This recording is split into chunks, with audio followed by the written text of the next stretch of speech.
اعوذ باللہ من الشیطان الرجیم بسم اللہ الرحمن الرحیم الحمد للہ الذی لا یحصی نعماہ العادون ولا یؤدی حقہ المجتہدون الذی لیس لصفته حد محدود ولا نعت موجود ولا اجل ممدود فطر الخلائق بقدرته ونشر الریاح برحمته الصلاة والسلام على المهيمن على رسله والخاتم لأوصيائه والشافع إليه والمكين لديه والمطاع في ملكوته الأحمد من الأوصاف أبي القاسم محمد صلوات اللهم صل على محمد وآل محمد وعجل فرجهم وعلى أهل بيته الطيبين الطاهرين المعصومين المظلومين سيما بقية الله في أرض روحي وأرواحنا الفداء أما بعد فقد قال الله تبارك وتعالى في القرآن المجيد بسم الله الرحمن الرحيم الله ولي الذين آمنوا يخرجهم من الظلمات إلى النور صلوات اللهم صل على محمد وآل محمد وعجل فرجهم یہ ماہ محرم جس کا آغاز ہم اس کی پوری عزت وقار تکریم احترام کے ساتھ کرتے ہیں اور اس فرش عزا کا اہتمام کیا جاتا ہے، لازمی ہے کہ ہم اس کو بپا کرنے کے ساتھ ساتھ اپنی نیت اور اپنے مقصد کو بھی واضح اور روشن رکھیں، اس کے اندر ہمارے لیے کوئی شبہہ، کوئی ڈاؤٹ، کوئی شک نہ ہو کہ ہم آج کی مجلس سے یا اس فرش عزا سے یا ماہ محرم سے یا عزاداری سے کیا حاصل کرنا چاہتے ہیں۔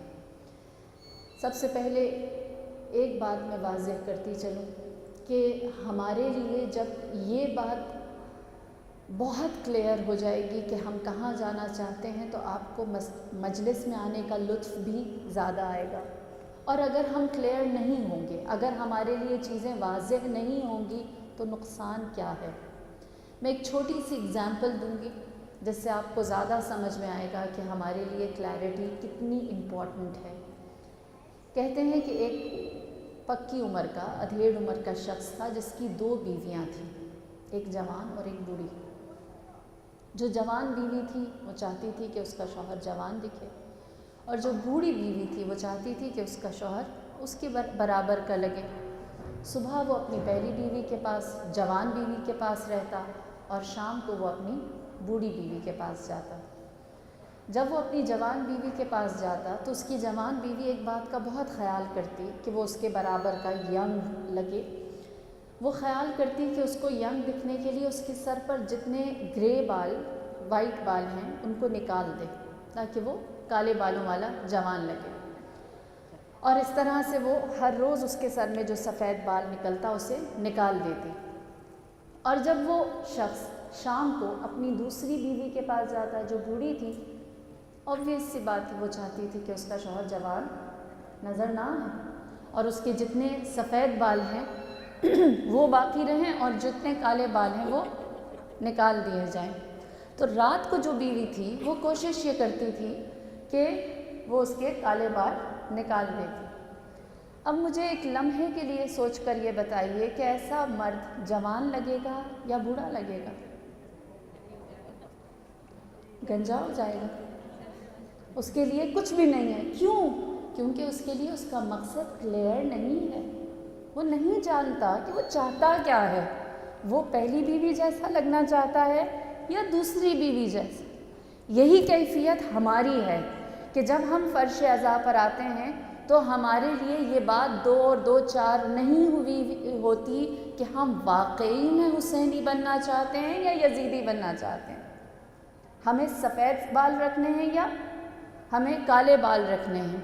لہٰذا جب انسان کلیئر ہو جاتا ہے، ایک چیز میں واضح ہو جاتا ہے کہ اس کو کہاں تک پہنچنا ہے، تو وہ پوری استقامت کے ساتھ، پوری ڈٹرمنیشن کے ساتھ اپنے قدم بڑھاتا چلا جاتا ہے، اور جہاں پر کوئی سیاہ سفید یا سفید سیاہ ہونے لگتا ہے اسے پتہ ہوتا ہے اس کو کیا کرنا ہے۔ تو کلیئرٹی کا ہونا ہمارے لیے فائدہ مند ہے، یہ پہلی چیز۔ دوسری چیز، اس کلیئرٹی تک آپ کو پہنچائے گا کون؟ عموماً تصور یہ کیا جاتا ہے کہ ممبر سے یہ بات آئے گی اور آپ کو گائیڈ کیا جائے گا۔ یقیناً ممبر سے آئے گی، میں نہیں کہتی ممبر سے نہیں آئے گی، لیکن جب انسان رزق کی تلاش میں نکلتا ہے تو وہ کبھی بھی یہ نہیں سوچتا کہ ایک ہی جگہ سے اس کا رزق آنا ہے، وہ ہمیشہ نظر رکھتا ہے کہ کہاں کہاں سے اللہ اسے روزی دے سکتا ہے۔ لہٰذا جب آپ چاہتے ہیں کہ ایک صحیح مقصد تک پہنچے تو ایک منبر کے مدیون یا محتاج نہیں ہوتے۔ المؤمن کیس، مومن ہوشیار ہوتا ہے، وہ اپنی سوچ اپنی فکر کو ہر ایک کے لیے آزاد رکھتا ہے، جہاں سے اس کو جو کچھ ملے اس پر عمل کرنا چاہتا ہے۔ اور بالخصوص اگر میں اپنی بات کروں، آج آپ کے ساتھ پہلی دفعہ آفیشلی انٹریکٹ کر رہی ہوں، کل ایک مختصر سی مجلس ہوئی تھی کہ میرا کردار کیا ہوگا اس میں۔ کہتے ہیں کہ ایران میں ایک عالم تھے، وہ اسی طرح مجلس سے خطاب کر رہے تھے، دوران مجلس ان سے ایک سوال کیا گیا۔ جب سوال کیا تو انہوں نے کہا جواب نہیں آتا، کل دیکھ کر بتاؤں گا۔ تو مجلس میں سے ایک شخص اٹھا اور اس نے کہا جب جواب نہیں آتا تو ہم سے 2 سیڑھی اوپر کیوں بیٹھے؟ اوپر نہیں بیٹھنا تھا، اگر نالج ہے تو اوپر بیٹھو، اگر نالج نہیں ہے، نہیں جانتے تو اوپر 2 سیڑھیاں ہم سے اوپر نہیں بیٹھنی تھی، یعنی ممبر پر نہیں بیٹھنا تھا۔ تو اس عالم نے میرے جیسوں کے لیے بڑی اچھی بات کہی، انہوں نے کہا کہ اصل میں بات یہ ہے، یہ میری علم کی سیڑھیاں ہیں 2 جو آپ سے اونچی ہیں، لیکن میری جہالت کی جو سیڑھیاں ہیں وہ اتنی اونچی ہیں کہ اگر اس پر جا کر بیٹھ جاؤں تو آپ کو میں نظر بھی نہ آؤں۔ حجت کون ہے؟ مولانا۔ حجت کون ہے؟ ذاکرہ؟ نہیں، حجت آپ کی عقل ہے، آپ کا رسول باطنی ہے۔ حجت آپ کو اللہ نے آپ کے اندر، آپ کے وجود، آپ کی ذات کے اندر دے کر رکھا ہے، جو خود آپ کو بتاتا ہے کہ آپ نے کیا لینا ہے اور کیا نہیں لینا، جو آپ کے سیاہ اور سفید کو خود ہی الگ کرتا رہتا ہے۔ لہٰذا ہمارے لیے جب اللہ نے خود ہی ایک حجت بھیج دی ہے تو آپ اس سلسلے میں ڈیپینڈنٹ نہیں ہیں، اپنی عقل، اپنے شعور، اپنے افکار، اپنے انٹیلیجنس، اپنے انٹلیکچوئل کو استعمال کرتے ہوئے آپ بذات ہی حسینی بن سکتے ہیں۔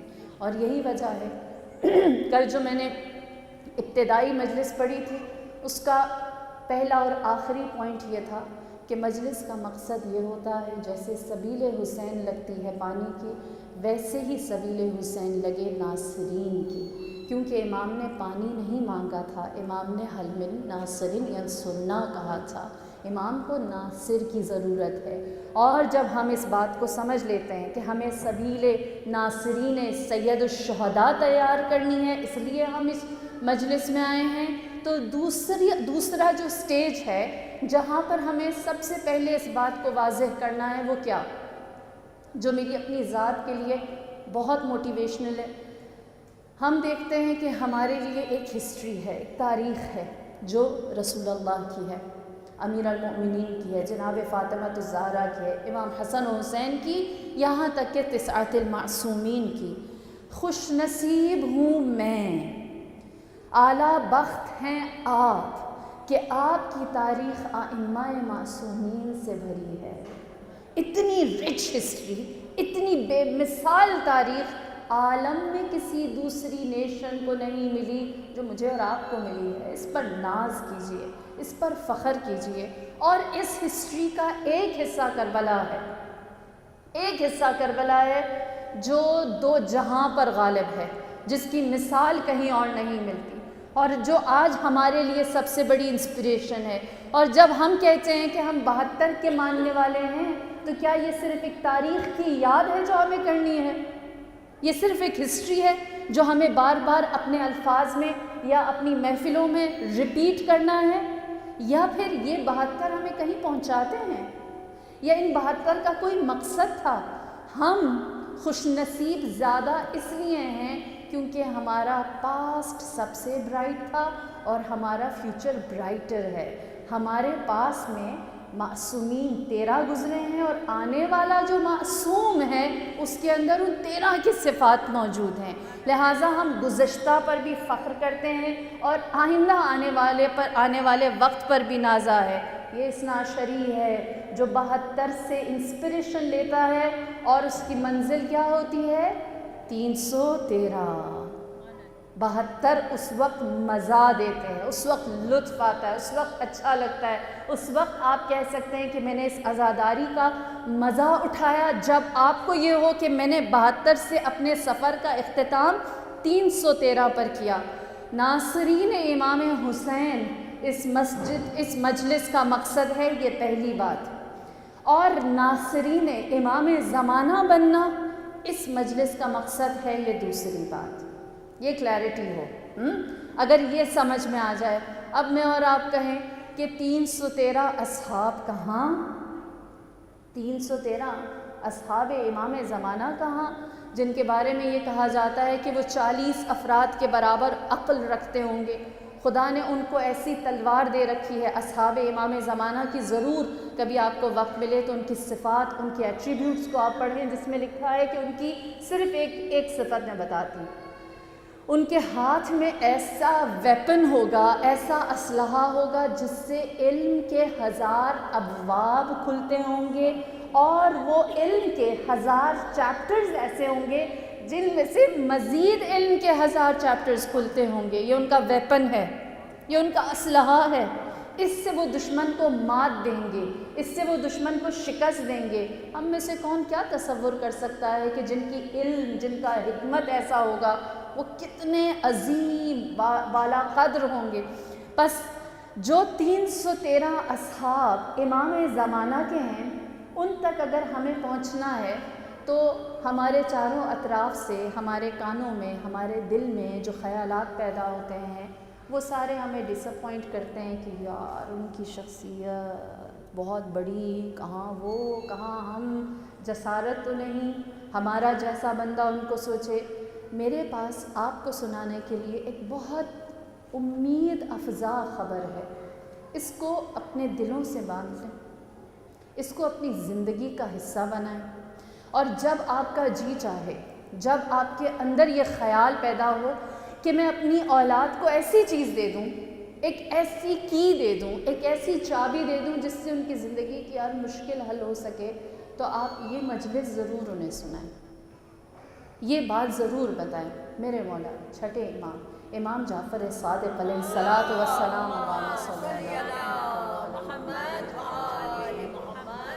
آپ سے منقول ہے، آپ سے کہا گیا کہ امام مہدی کا جو لشکر ہے وہ کتنا ہوگا؟ آپ نے فرمایا بدر کے اصحاب کے برابر، 313۔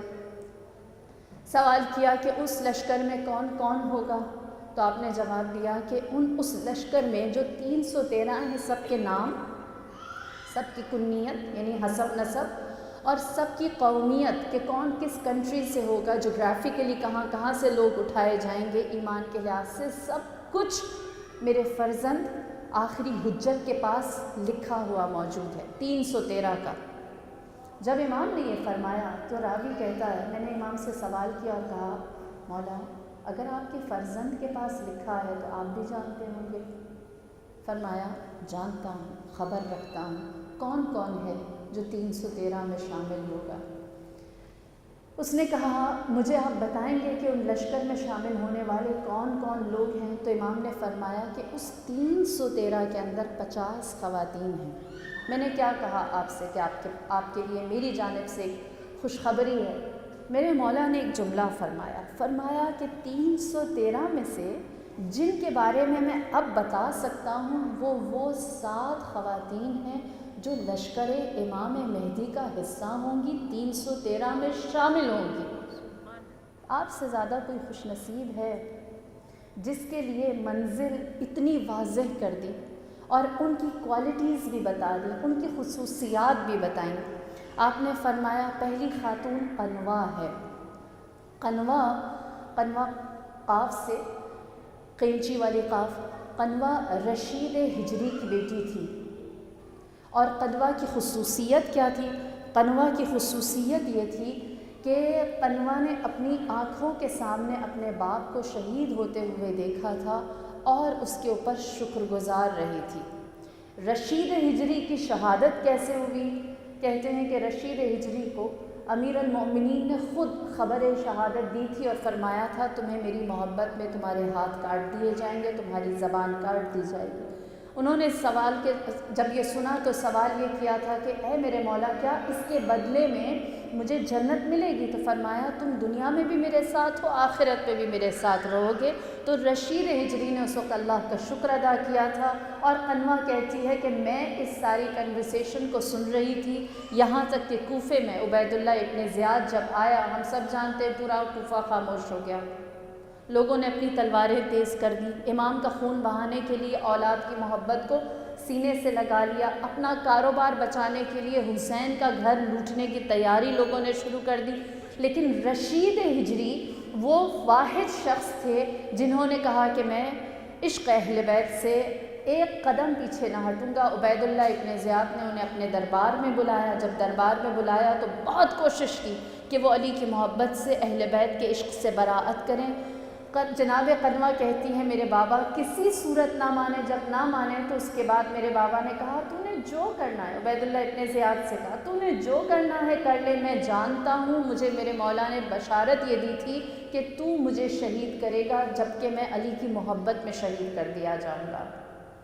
تو اس وقت عبید اللہ نے پوچھا اور کہا اچھا تمہیں علی نے پہلے ہی بتا دیا تھا کہ تمہیں مار دیا جائے گا، تو یہ بھی بتاؤ تمہیں کیسا مارا جائے گا؟ تو رشید ہجری نے جواب دیا اور کہا کہ مجھے میرے مولا نے یہ بتایا تھا کہ تم میرے دونوں ہاتھ کاٹو گے، میرے دونوں پاؤں کاٹو گے، اور اس کے بعد میری زبان کاٹ دی جائے گی۔ اور یہ سننے کے بعد عبید اللہ ابن زیاد نے ایک قہقہا لگایا اور کہنے لگا میں یہ ہرگز نہ کروں گا، اس کے علاوہ کوئی بھی مارنے کا طریقہ ہوا وہ کر لوں گا لیکن یہ نہیں کروں گا۔ جیسے ہی یہ کہا تو جناب رشید ہجری جو ہمارا طریقہ کار ہے، جب ہم امیر المؤمنین کے نام کا نعرہ لگاتے ہیں دونوں ہاتھ اونچے کرتے ہیں، رشید ہجری نے دونوں ہاتھوں سے ہاتھ اٹھا کر امیر المؤمنین کا جب نام لیا تو یہ طیش میں آیا اور کہنے لگا دونوں ہاتھ کاٹ دو۔ پھر اس کے بعد کہنے لگا کہ اس کو یہاں سے نکالو، باہر لے جاؤ، لیکن رشید ہجری نے کہا یہی جگہ میری مقتل ہے، میری قتل گاہ ہے، اور یہیں پر ہی میں علی کا نام لیتا رہوں گا، اور تمہارے دل میں جو بغض ہے وہ دنیا کو دکھاؤں گا۔ جب وہ اس جگہ کو چھوڑنے کے لیے تیار نہ ہوئے تو اس نے مجبوراً یہ حکم دیا اور کہا ان کی دونوں ٹانگیں کاٹ دو اور اسے یہیں زمین پر چھوڑ دو۔ اس وقت قنوہ آگے آئی، قنوہ آگے بڑھی اپنے بابا کو جن کے دونوں ہاتھ اور پیر کٹے ہوئے تھے دارالعمارہ سے عبید اللہ ابن زیاد کے قصر سے نکال کر باہر لے کر گئی۔ تو کہتی ہیں کہ میں نے اپنے بابا سے پوچھا اور کہا آپ کو بہت تکلیف ہوگی، آپ کا خون بہہ رہا ہے؟ تو فرماتی ہیں مجھے میرے بابا نے کہا نہیں مجھے درد نہیں ہو رہا، مجھے ایسا لگ رہا ہے جیسے چاروں جانب سے مجھے کسی نے دبایا ہوا ہے اور میرے وجود کو کوئی سکون دے رہا ہے، بس مجھے دارالعمارہ کے دروازے پر روک دو، میرے ہاتھ پیر کاٹے گئے ہیں، زبان تو نہیں کاٹی، میں لوگوں کو اب سچ بتاؤں گا کہ حقیقت کیا ہے۔ لہٰذا جناب رشید ہجری نے وہاں سچ بولنا شروع کیا اور سب سے پہلی بات یہ کہی اے لوگوں جاؤ قلم دوات لے کر آؤ، میں جو بولوں گا اس کو درج کر لو کیونکہ وہ عین حق ہے۔ جیسے ہی یہ کہا اور علی کے فضائل بیان کرنا شروع کیے، روایت ہے اسی وقت مجبور ہو کر عبید اللہ ابن زیاد نے یہ حکم دیا اور کہا ان کی زبان کاٹ دی جائے، اور اتنی خون کی شدت ان کے بدن سے خون بہا کہ ان کی وہیں پر ہی شہادت ہو گئی۔ اور پورے شہر کوفہ نے دیکھا ایک بیٹی جس نے اپنے باپ کے دونوں ہاتھوں کو اور دونوں پاؤں کو کٹتے ہوئے دیکھا اور اس کی زبان کو کٹتے ہوئے دیکھا، اس نے صرف دونوں ہاتھ اٹھا کر یہ کہا پروردگار تو نے جو قول تھا میرے امام معصوم کا اس کو پورا کر دیا، میں تیرا شکر بجا لاتی ہوں۔ یہ شکر گزاری اہل بیت کے در پر جو قربانی دینے کے بعد جناب قنوہ کی تھی، ایک صفت اللہ کو اتنی پسند آئی، اہل بیت کے نزدیک اس کو اتنی زیادہ محبوبیت ملی کہ جناب قنوہ 313 میں شامل ہو گئی۔ دوسرا نام جناب ایمن۔ خصوصیت کیا ہے؟ ایمن بہت مشہور کنیز ہیں اہل بیت کی، آپ سب جانتے ہیں جناب فاطمہ الزہرا کے ساتھ جنہوں نے 75 یا 95 دن گزارے، ان ہستیوں میں سے ایک ہستی ہیں۔ خدمت تو بہت سونے کی، بہت سے ایسے تھے جو در اہل بیت پر آئے، ایمن کا خاصہ کیا تھا؟ انہوں نے وہ کون سی خدمت انجام دی کہ جو کسی دوسرے نے نہیں دی، اور اس کی بنیاد پر، ان کی اس خدمت کی بنیاد پر وہ 313 میں شامل کر دی گئیں۔ ایمن وہ تنہا مدینے کی ہستی تھی کہ جب ہر جانب سے فاطمہ الزہرا کی گواہی کو جھٹلایا گیا تو ایمن نے کھڑے ہو کر گواہی دی تھی اور کہا تھا یہ میری صدیقہ بیوی ہے، یہ میری طاہرہ بیوی ہے۔ اور آپ وہ تنہا خاتون تھیں ماں سوا جناب فاطمہ الزہرا کے جو دربار میں گئیں، جو مسجد میں گئیں، جنہوں نے خلیفہ کا سامنا کیا اور ان کے ساتھ جدال، ان کے ساتھ ڈیبیٹ کی ہے، بحث کی ہے اور حقانیت فاطمہ الزہرا کو ثابت کرنے کی کوشش کی ہے۔ آسان الفاظ میں کہوں، تنہا مجاہدہ فاطمہ الزہرا جناب ایمن ہے، جنہوں نے جہاد کیا ہے فاطمہ، اور یہ خاصیت ایسی ہے کہ پروردگار عالم نے ان کی اس چیز کو قبول کیا اور ان کا نام 313 میں رکھا۔ تیسری خاتون اور ان کی صفت جناب زبیدہ خاتون، جو ہارون الرشید کی اہلیہ ہیں، بارہا آپ نے نام سنا ہوگا۔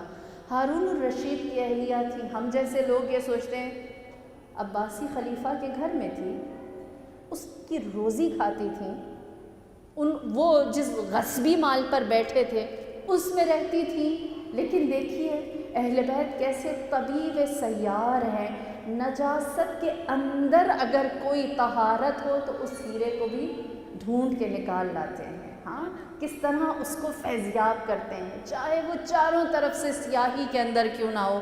زبیدہ خاتون کو کس چیز نے گوہر بنایا، ایسا گوہر کہ جس کی تابندگی ابھی دیکھنا باقی ہے۔ دو خصوصیات ہیں جناب زبیدہ خاتون کی۔ پہلی خصوصیت قرآن سے دوستی، 100 کنیزیں تھیں ان کے پاس، اور 100 کنیزوں کی ڈیوٹی، ان کے فرائض میں سے فرض یہ تھا کہ وہ ہر روز قرآن کے 50 آیات تلاوت کریں، اور اس طرح سے تلاوت کریں کہ ساتھ والے حجرے میں بیٹھے ہوئے شخص تک آواز جائے، اکیلے خاموشی سے نہیں، اس کی نشر و اشاعت کریں۔ اور یہی وجہ ہے کہ انہوں نے قرآن کے اوپر خود بھی تلاوت کی، تدبر و تفہم، ہمارے زبان میں کہیں درس کی کلاسز رکھی، اور اس کے اندر قرآن کی تفسیر بیان کی جاتی۔ یہ ان کی قرآن دوستی۔ اور دوسری سقائی، بہت سارے لوگوں کو آج بھی اگر آپ جائیں مکہ و مدینہ تو نہر زبیدہ وہاں موجود ہیں۔ آج بھی دجلہ کے ساتھ جو نہر آج جو جاری ہے وہ بھی زبیدہ خاتون کی سقائی ہے جو موجود ہے، جو اس زمانے میں کروڑوں کے حساب سے دینار بنتے تھے، کیونکہ ایک دلو یعنی ایک مشکیزہ جو نارمل سائز کا ہوتا ہے وہ 100 دینار میں وہاں پہنچتا تھا۔ اور جناب زبیدہ خاتون نے سقائی کا بندوبست ایسا کیا کہ نہروں کے رخ موڑے اور کہا کوئی حاجی بھی اگر جائے گا یا اگر کوئی شخص قبر حسین کی زیارت کے لیے جائے گا وہ پیاسا نہیں رہے گا، ان کے لیے پانی کی فراہمی رہنی چاہیے۔ دو خصوصیت زبیدہ خاتون کے اندر، ایک سقائی پانی پلانا اور دوسری تھی قرآن دوستی۔ اسی لیے کہتے ہیں کہ سب سے سستی اور سب سے اچھی نیکی پانی پلانا ہے۔ پانی کوئی زحمت طلب نہیں ہے، لیکن اس کے اندر سب سے زیادہ جزا ہے۔ اور جب بات پانی پلانے کی آئی ہے، ایک چھوٹی سی حدیث روایت میں آپ کی گوش گزار کرتی چلوں۔ روایت ہے کہ میرے مولا امام جعفر صادق علیہ الصلاۃ والسلام آپ فرماتے ہیں کہ اگر کوئی انسان رات کی تاریکی میں اٹھے، اسے پیاس لگے، وہ پانی پیے اور میری جد کی پیاس کو یاد کرے، تو خدا اس حسین کی پیاس کو یاد کرنے کے ثواب کو ایسے لکھے گا جیسے اس نے شب قدر میں جاگ کر عبادت کی ہے۔ یہ سید الشہداء کی پیاس کو یاد کرنا ہے، ان کی یاد میں پانی پلانا ہے، اور یہ سب سے آسان لیکن سب سے گراں قدر، خدا کے نزدیک سب سے زیادہ قیمتی عبادت ہے۔ اس کے بعد جو پانچویں ہستی اور ان کی خصوصیت ہے وہ سیانہ ماشطہ کی ہے۔ سیانہ ماشطہ زوجہ حزقیل تھی۔ جناب حزقیل فرعون کے دربار میں رہنے والے ایک وزیر تھے، حضرت موسیٰ کے زمانے کی، موسیٰ کے دور کی خاتون، سیانہ سواد سے، سواد دوسری صدق اور صفا والی سواد۔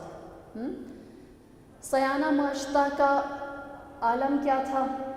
فرعون کے اوپر ایمان نہیں رکھتی تھی، اللہ کی وحدانیت کے قائل تھی، موسیٰ پر ایمان لا چکی تھی، بیوٹیشنس تھی، ہیئر ڈریسر تھی، بال بنایا کرتی تھی، فرعون کی بیٹی کے بال بنا رہی تھی۔ ان کے ہاتھ سے کنگھی گری تو منہ سے نکلا بسم اللہ۔ بیٹی نے پوچھا اللہ سے مراد کون ہے؟ جب بات کھل گئی تھی، اس سے پہلے تقیہ میں تھی. ہم سب جانتے ہیں تقیہ کیا ہے، ایمان کو اپنے چھپائے رکھا ہے. اس سے پہلے تقیہ میں تھی. جب بات کھل گئی تو یہ نہیں کہہ سکیں کہ اللہ سے مراد فرعون ہے. کہا اللہ سے مراد وہ ہے جس نے تمہارے باپ کو بنایا ہے. بیٹی کو برا لگا، باپ کے پاس گئی، کہنے لگی آپ کے سوا کسی اور کو معبود کہتی ہے. جب فرعون کو پتہ چلا خدائی کے اپنے دعوے کے ساتھ وہ پکا تھا، لہٰذا اس نے کہا کہ اس خاتون کو ایسی سزا دوں گا کہ پورا زمانہ عبرت حاصل کرے گا. لہٰذا آگ جلائی گئی اور جناب سیانہ ماشطہ کے 8، دوسری روایت میں 6 بچے تھے، یا 8 یا 6 بچے تھے. 8 اور 6 بچوں کو پیش کیا گیا، سامنے رکھا گیا، آگ جلائی گئی اور سیانہ ماشطہ سے کہا بچے آگ میں ڈال دیں گے، اگر آج بھی پلٹ کر آنا ہے ایمان پر آ جا. اس ماں کی آنکھوں کے سامنے ان کے جتنے بھی بچے تھے، ان میں سے ایک شیرخوار تھا جو ان کی آغوش میں، ان کی گود میں تھا، اس کے سوا سامنے سارے کھڑے، ہر بچے کو آگ میں ڈالتے رہے، پوچھتے رہے کہ استقامت کے ساتھ کھڑی رہی. اپنے ایمان میں لغزش نہ آئی. اللہ واحد اللہ واحد، اللہ ربی اللہ ربی، یہ جواب جناب سیانہ ماشطہ دیتی رہی، یہاں تک کہ جب سارے بچوں کو آگ میں ان کے سامنے دھکیل دیا گیا تو اس کے بعد ان کی آغوش میں جو شیرخوار بچہ تھا اس کو لیا گیا. جب وہ ان کی گود سے لینے کے لیے لوگ آگے بڑھے، کپ کپی تاری ہوئی، گھبرانے لگی کہ میں اس بچے کو، اس معصوم کو کیسے جھلستی ہوئی آگ کے حوالے کروں. اسی لیے تاریخ گواہ ہے ماں کی آغوش میں 2 شیرخوار نے کلام کیا ہے، ایک حضرت عیسیٰ، دوسرے سیانہ ماشطہ کے بیٹے نے، جس نے ماں کی آغوش میں گہوارے میں کلام کیا اور کہا اے ماں بڑی قربانی دے چکی، اس چھوٹی سی قربانی کے لیے بھی ثابت قدم رہنا، انشاءاللہ ہم اللہ کے پاس ملاقات کریں گے. سیانہ ماشطہ کے دل کو اطمینان آیا، اپنے شیرخوار بچے کو بھی آگ میں جانے دیا اور سر انجام انہیں بھی اس آگ میں دھونس دیا گیا. اور اس کا نتیجہ کیا نکلا دیکھیے. ہم جب یہ سنتے ہیں تو ہمیں ان کی تکلیف، ان کا کرب، ان کی اذیت اور ان کی مصیبت بہت بڑی لگتی ہے، لیکن جو اللہ کے خاص بندے ہیں ان کا آئینہ یا ان کی عینک جو آنکھوں پر لگی ہے، جس زاویے سے وہ چیزوں کو دیکھتے ہیں، وہ یکسر مختلف ہیں.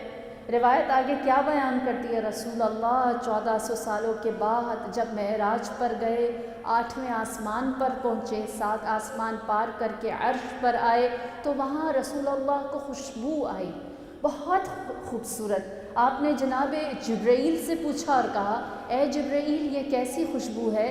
تو جبرائیل نے جواب دیا اور کہا کہ سیانہ ماشطہ کے بدن کی جو خاکستر ہے، جو ان کا بدن جل گیا تھا، یہ اس کی خوشبو ہے جو عرش کو مہکاتی ہے.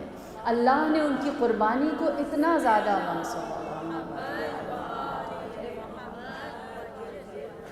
اتنا زیادہ مقبول رکھا ہے کہ آج ان کی استقامت عرش کو مہکا رہی ہے. لہٰذا حق کے اوپر جو استقامت تھی جناب سیانہ ماشطہ کی، اس کو پروردگار عالم نے اس طرح قبول کیا کہ آج میں اور آپ زیارت عاشوراء پڑھتے. زیارت عاشوراء میں 4 چیزیں ہیں. پہلی چیز ہے سلام، دوسری چیز ہے تبرع، تیسری چیز ہے تولا، اور آخری چیز ہے دعا جو ہم مانگتے ہیں. اور دعاؤں میں جو 11 دعائیں زیارت عاشوراء میں، کبھی انشاءاللہ اس پر بات کریں گے. ایک دعا ہے جو 2 دفعہ مانگی جاتی ہے، ایک دعا ہے جو تکرار ہوتی ہے، ایک دفعہ سجدے میں اور ایک دفعہ سلام دینے کے فوراً بعد. اللہم ثبت لی قدم صدق، کہ اے پروردگار ہمارے سچے قدموں کو ثابت قدم رکھنا. یہ استقامت ہے جو زیارت عاشوراء بار بار ہمیں دیتی ہے، جو ہمیں 72 سے 313 تک پہنچاتی ہے. یہ وہ ڈٹرمنیشن ہے جو ہمیں زیارت عاشوراء میں 2 دفعہ اللہ سے مانگنا سکھایا جاتا ہے کہ ہمارے سچے قدم ثابت رہیں، اس کے اندر کبھی کوئی ڈگمگاہٹ، ہمارے ایمان میں کبھی کوئی لغزش نہ آئے. سیانہ ماشطہ جو جناب موسیٰ کے زمانے کی مجاہدہ تھی، اس کی اس ادا کو اللہ نے ایسا زندہ کیا کہ جب آخری حجت تشریف لائیں گے تو ان کی صف میں وہ شامل ہوں گی. لہٰذا یہ 5ویں بیوی اور پھر 6ٹھی ہستی جناب سمیہ عمار یاسر کی ماں، 7ویں نمبر پر رسول اللہ پر ایمان لانے والی، اور ایسی ہستی جن کے بارے میں یہ کہا جاتا ہے کہ اگر سمیہ ایمان نہ لاتی، سمیہ وہ پہلی ہستی تھی جنہوں نے در جناب خدیجۃ الکبریٰ پر آ کر سلام دیا اور کہا کہ ہم سب جانتے جناب خدیجہ سے سوشل بائیکاٹ کر دیا گیا تھا، کوئی بھی ان سے تعلق نہیں رکھتا تھا، ساری دنیا ان سے منہ پھیر چکی تھی۔ سمیہ وہ تنہا خاتون تھی جنہوں نے آسرا دیا جناب خدیجۃ الکبریٰ کا، ان کے دروازے پر آ کر سلام کیا، اور یہ سلام انہیں کتنا مہنگا پڑا۔ ابو جہل پکڑ کر لے گیا، غریب خاندان کی عورت تھی جناب عمار یاسر، کسی رکھ رکھاؤ والے خاندان سے نہیں تھے مالی لحاظ سے، لہٰذا ان کے ماں باپ اور بھائی تینوں کو لے جایا گیا، اور پھر اس کے بعد عمار یاسر وہ بھی ساتھ شکنجے میں ڈالے گئے، اور انہیں ایسا وحشی شکنجہ دیا گیا جو منبر سے بیان بھی نہیں کیا جا سکتا جناب سمیہ کو۔ اور پھر جناب عمار یاسر، جب ان کو عمار یاسر کی کیفیت ایسی تھی کہ تپتے ہوئے ریت پر انہیں لٹایا گیا اور اس کے اوپر ریت کو گرم کر کے ڈالا جاتا تھا۔ عمار یاسر تکلیف میں تھے، جانتے ہیں اس تکلیف کو دیکھ کر رسول اللہ نے کیا فرمایا؟ فرمایا ایک وہ ابراہیم تھے جن کے لیے اللہ نے نار نمرود کو گلزار میں بدل دیا تھا، یعنی انہوں نے آگ کی حرارت کو محسوس نہیں کیا تھا۔ یہ میرا ابراہیم ہے جو آگ کی حرارت کو محسوس کر رہا ہے۔ عمار یاسر رسول اللہ کے لیے محبوب ترین تھے، اسی لیے فرمایا تھا جو عمار یاسر کو مارے گا، شہید کرے گا، وہ باغی ہے۔ عمار یاسر کی موت بھی حق اور باطل کے درمیان فصیل تھی، سب جانتے تھے جو عمار کا دشمن ہے وہ رسول کا دشمن ہے۔ عمار یاسر کی اپنی ذات ایسی تھی، لہٰذا عمار یاسر جب تکلیف میں تھے تو عمار یاسر کے کانوں میں آ کر کسی نے کہا رسول اللہ تمہیں تشبیہ دے رہے ہیں حضرت ابراہیم سے۔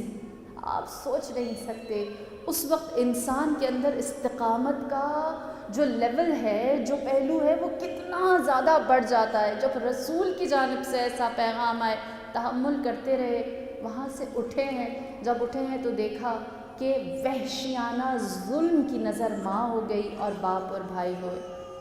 رسول اللہ کے پاس آئے، کہنے لگے یا رسول اللہ میرا تو گھر اجڑ گیا، میرے پاس تو کوئی بھی باقی نہ رہا۔ تب نبی خدا نے بشارت دی اور کہا پہلی مجاہدہ، پہلی شہیدہ اسلام ہے تیری ماں، کیا تو چاہے گا جس دن اسلام کا جھنڈا اس زمین پر ہر جگہ لگایا جائے گا، اس لشکر میں، اس فتح اور نصرت کے لشکر میں تمہاری ماں شامل ہو جائے؟ عمار یاسر مسکرائے اور کہنے لگے یا رسول اللہ اس سے بہتر بدل کچھ نہیں ہو سکتا۔ فرمایا بس جب میرا آخری فرزند زمین کو عدل اور انصاف سے بھرنے کے لیے آئے گا، اس وقت آپ کی ماں جناب سمیہ پہلی شہیدہ اسلام اس لشکر کے اندر شامل ہوں گی۔ بس تاریخ خود بتاتی ہے یہ 7 ہستیاں کس طرح سے اپنی ذات کو، چاہے وہ قرآن کے ساتھ دوستی ہو، چاہے وہ راہ اہل بیت میں استقامت ہو، چاہے وہ سقائی ہو، چاہے وہ بہت ساری مشکلات کو سہنے کے بعد اپنے آپ کو خدا کے سامنے صابر اور شاکر رکھنا ہو، یا اپنی عظیم ترین چیز کو حقیر بنا کر پیش کر دینا ہو، یہ وہ صفات ہیں جو ہمیں بتاتی ہیں کہ ہم کربلا سے 313 تک کیسے پہنچ سکتے ہیں۔ اور یہی وجہ ہے کہ ہم اس فرش اعضاء کو اتنے اہتمام کے ساتھ سجاتے ہیں۔ میری دعا ہے ان تمام ہاتھوں کے لیے، ان تمام اذہان کے لیے، ان تمام قلوب کے لیے، اور ان تمام افکار، سوچوں کے لیے کہ جو اس فرش اعضاء کو بپا کرنے کے لیے اپنا اپنا حصہ ڈالتے ہیں۔ ماشاءاللہ میں جب سے یہاں آئی ہوں اور دیکھ رہی ہوں جس طرح سے قدیم بستان زہرا کی تمام خواتین، اراکین سب مل کر ایک ٹیم ورک کی طرح اس کام کو انجام دے رہے ہیں جو قابل تحسین ہے، ہم خراج تحسین پیش کرتے ہیں۔ اور یہ فرش اعضاء کا اپنا حسن ہے کہ جو ہمیں ہماری ذات، انا، خواہش اور ہماری جو ڈیزائرز ہیں ان سے بہت اونچا اڑنا، سوچنا اور فیصلے کرنا سکھاتی ہے۔ اگر اسی چیز کو ہم حسین سے ہٹا کر کریں تو ہماری ڈیزائرز ہی ہمیں لے ڈوبیں، ہم کبھی بھی ایک ٹیم کی طرح اتنی اپنائیت سے کام نہ کر سکیں۔ اور کیوں نہ کریں؟ جس ہستی نے، جس ذات نے، جس وجود نے ہمارے لیے اس مقصد کو یا ہماری منزل کو اتنا خوبصورت بنا دیا۔ اگر 72 کا لشکر سجتا ہے تو وہ بغیر آپ جیسی خواتین کے پورا نہیں ہوتا۔ اگر 313 کا لشکر بنتا ہے تو وہ بغیر آپ جیسی خواتین کے پورا نہیں ہوتا۔ اور اگر 72 اور 313 سے ہٹ کر ایک انوکھا قافلہ بنتا ہے، ایک انوکھا لشکر بنتا ہے جو بغیر ہتھیار کے جنگ کرتا ہے، تو وہ بھی خواتین کے بغیر پورا نہیں ہوتا۔ اس میں بھی خواتین کا کردار سب سے زیادہ نظر آتا ہے۔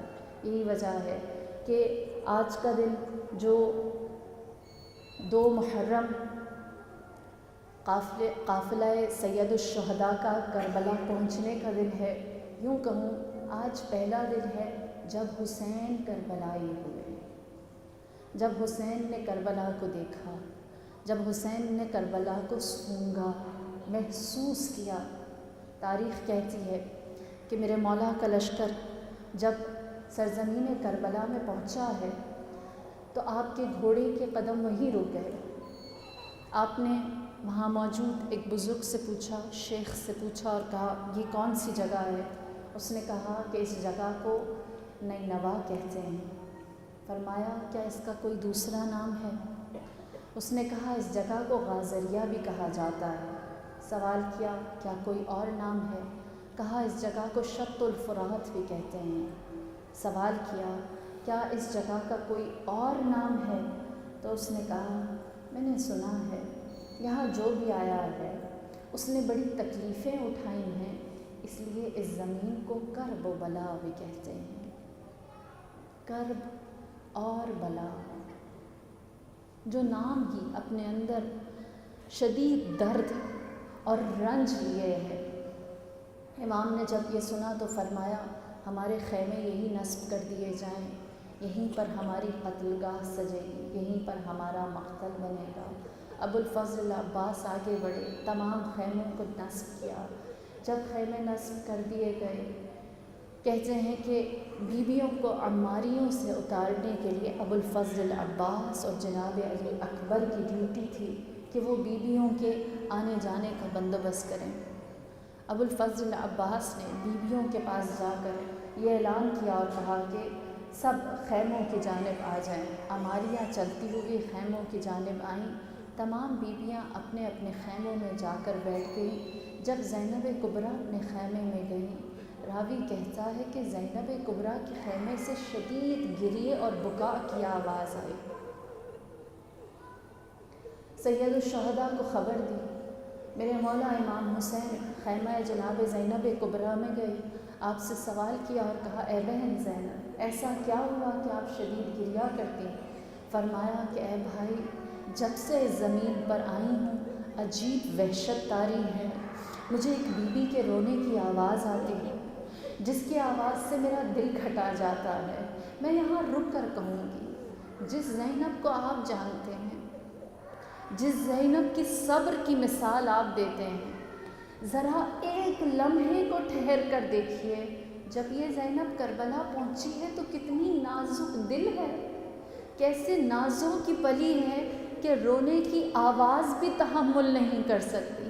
امام حسین نے آہستہ سے بس اتنا کہا اے بہن زینب کیا آواز کو پہچانا نہیں؟ یہ کوئی اور نہیں، میری اور آپ کی پہلو شکستہ ماں ہے جو اولاد کے ساتھ ہجرت کرتی ہوئی مدینے سے آج اس دشت اس بیابان میں پہنچی ہے۔ جب زینب نے یہ سنا تو بھائی سے سوال کیا اور کہا اے بھائی ماں ہمارے ہمراہ یہاں کیوں چلی آئی؟ تو میرے مولا نے اس وقت جو جملے کہے وہ میں آپ کی خدمت میں بیان کر دیتی ہوں۔ فرمایا اے زینب یہاں ہمارے بازو ہمارے شانے کٹیں گے، ہمارے تن سر سے جدا کر دیے جائیں گے، یہاں ہماری قبریں بنیں گی، یہاں ہمارے لوگ ہم پر گریہ کرنے آئیں گے۔ میرے مولا نے مصیبتیں پڑھنی شروع کی۔ ایک دفعہ زینب کبریٰ نے جب یہ سنا حسین جیسے بھائی کا سر تن سے جدا کر دیا جائے گا، ایک آہ زینب نے کھینچی اور غش کھا گئی۔ جب زینب غش کھا گئی، بے ہوش ہو گئی، تو میرے مولا نے پانی کے چند قطرے لیے زینب کی آنکھوں پر ڈالے۔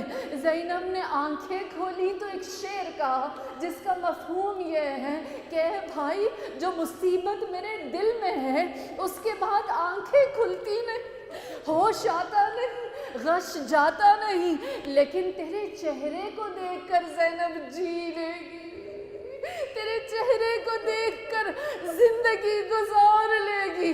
ایک زینب کا 2 محرم کو غش کھانا تھا اور اہل عزا سنتے چلیے، ایک اور دفعہ زینب غش کھائی، 70 قدم کا فاصلہ تھا، حسین کا سر سجدے میں تھا، شبر پشت پر سوار تھا، خنجر کی 13 ضربتیں تھی، زینب کی فریاد تھی، اللہ میرے ماجائے کو معاف کر دے، اے قوم جفاکار، یہ رسول کی بوسہ گاہ ہے، اس پر خنجر مت چلا۔ ادھر زینب فریاد کرتی رہی، دوسری جانب سے جب حاتم نے ندا دی قد قتل الحسین بکربلا، قد ذبح الحسین بکربلا، زینب غش کھا گئی، آنکھیں بند ہو گئی۔ میں ہاتھوں کو جوڑ کر کہوں ہے میری بیوی، جب 2 محرم کو بے ہوش ہوئی تھی تو آنکھیں کھول کر کہا تھا حسین تیرا چہرہ دیکھ کر جی لوں گی۔ آج 10 محرم طلعِ زینبیہ، زینب غش میں دلوں پر ہاتھ رکھ کر بچائے، علی کی بیٹی کتنی غریب ہوئی، پانی نہیں جو کوئی چھڑک دے، کوئی چاہنے والا نہیں جو ہوش میں لے کر آئے، کوئی ہمدرد نہیں جو زینب کو اٹھائے۔ اللہ اللہ، نہ جانے زینب کی آنکھ کیسے کھلی، حسین کے دل کو خبر ہوئی، سر نو کے نیزہ پر بلند ہوا، زینب نے دیکھا بھائی کا چہرہ آنکھوں کے سامنے، اللہ اللہ، غازی کا آقا، باوفا کا آقا ایسا ہوتا ہے۔ اے زینب تو جی لے، اے زینب تجھے حیات بخشی، تیرے بھائی کا چہرہ تیرے ساتھ ساتھ کربلا سے کوفہ چلے گا۔